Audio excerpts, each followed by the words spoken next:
தூங்குவதற்கு முன் 6 சுன்னத்துகள். 1. ஒது செய்து தூங்குங்கள். ஒது என்பது தூய்மை மட்டுமல்ல, இபாதத்தோடு தூங்கும் ஒரு சுன்னத்து. நபிகள் நாயகம் முஹம்மது ஸல்லல்லாஹு அலைஹி வஸல்லம் ஒது செய்துதான் தூங்கினார்கள்.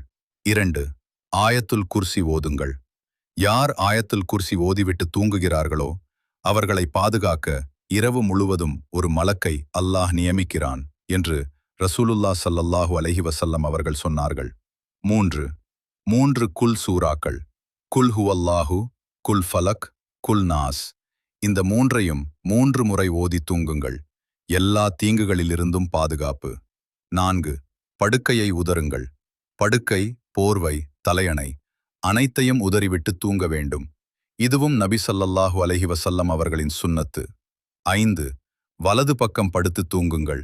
இது உடலுக்கும் நல்லது, சுன்னத்துக்கும் பொருந்தியது. 6. பக்கராவின் இறுதி 2 ஆயத்துகள். இந்த 2 ஆயத்துகளை ஓதி தூங்கினால் அல்லாஹ் அவை போதுமான பாதுகாப்பாக ஆக்கிவிடுவான் என்று ரசூலுல்லாஹ் ஸல்லல்லாஹு அலைஹி வஸல்லம் அவர்கள் கூறினார்கள். அல்லாஹ் நம் அனைவருக்கும் இந்த சுன்னத்துகளை தினமும் பேணக்கூடிய தௌஃபீக் தருவானாக.